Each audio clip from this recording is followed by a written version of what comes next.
post office, by slowing down the mail, is hurting millions of Americans, millions of New Yorkers, and it's worse during a COVID crisis.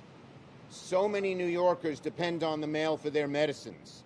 There are elderly, people with pre-existing conditions who can't go to the drugstore. They depend on the mails.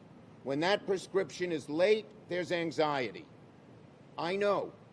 Now, I get statins for cholesterol. They're not life-threatening. If I don't get them, it's not life-threatening. But when those pills are late, I feel anxious. Imagine how a senior citizen feels when there's life-dependent pills and they're late. Lots of people rely on the mails to get other necessities during COVID. So to slow down the mail at any time is disgraceful. To slow it down at COVID is despicable and hurts people's lives. It also hurts many of our postal workers. We have tens of thousands in New York. They're not hiring them adequately. It hurts our small businesses. It hurts our elderly. And here's a group it hurts a lot, our veterans. Our veterans depend on the mail to get their medications. A lot of them aren't getting it. And then, of course, Donald Trump is aimed at hurting the elections. He has said, this man has no limits, unlimited gall. He says he wants to slow down the mail to hurt the elections and make people doubt the results of the election. Maybe he's worried he's going to lose. It doesn't matter. Our elections are sacred. Men and women have died for them and the right to vote. And to do this is disgraceful. The postal system is well loved by America. 91% of America approves of the postal system. But it's now being 100% undermined by the Postmaster General, a political hack appointee of Donald Trump. Donald Trump is undermining some of the most sacred institutions in America, and the post office is at the top of the list. I've warned about this for a long time. We must stop these destructive actions. No overtime, not filling positions that are empty, dismantling machines that are very much needed to distribute the mail.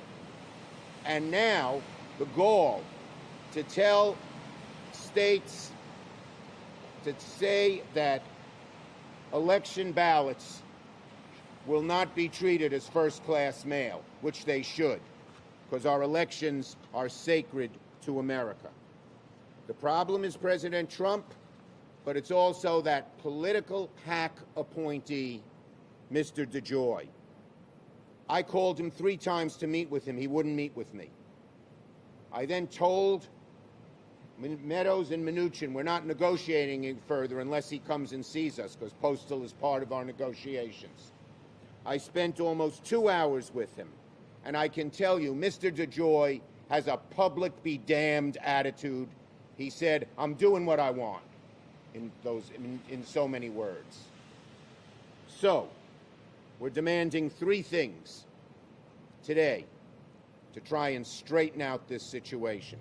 First, I'm demanding that the Senate hold hearings and call Mr. DeJoy and the head of the Postal Commission before them this week. I'm demanding that Leader McConnell go into regular session so we can have these hearings, and then Senator Johnson have the hearings, call Mr. DeJoy, call the head of the Postal Commission for them, and ask them why they're doing these things and see what answers they're getting. And if Mr. DeJoy refuses to appear, he should be stamped return to sender. He shouldn't be allowed to be the Postmaster General if after all this destruction he can't answer to the American people what he is doing. Second, I'll be introducing legislation that will do 3 things. Number 1, say all election mail is treated as first class must be treated as first class by the post office. So first, all election mail must be treated as first class by the Postal Service. 2, that all of the overtime be restored and the people who haven't been able to come to work for COVID have replacements so we have a full complement of workers. And 3, that they put back together all the machines they've destroyed, the mail sorting machines, that will slow these things down. Our legislation will demand it, and we will place that legislation on the COVID-4 bill or some other must-pass legislation. We will get this done. And third, if Speaker Pelosi brings back the House to vote on very similar legislation, which she is preparing, I will demand that Leader McConnell bring back the Senate to vote on it as well. We cannot have McConnell ignore this problem, stay at home, say we don't have a problem as he's done in the past. So, all of our actions mean one thing. Let's save the post office. Let's save the post office. It's vital to Americans in normal times. It's more vital in times of COVID. It's even more vital in times of elections. Let's save the post office. And the vast majority of Americans and New Yorkers, Democrats, Republicans, Independents, I know join me in asking this to happen. Speaker Pelosi and I are looking at having a standalone bill. The House, she can call it back into session. She can do that. I hope she will. And then I will ask Leader McConnell to call the Senate back in session to do a standalone bill. Are you confident that Leader McConnell will bring the Senate back into session? Ask him. So far, he's not been cooperative with all the illness and economic hardship of COVID, but there is huge pressure everywhere. I'm getting hundreds of calls to my office about people worried about getting their medicines, worried about getting their vital needs taken care of, and worried about the election and voting. My parents are 97 and 92. They have voted every year.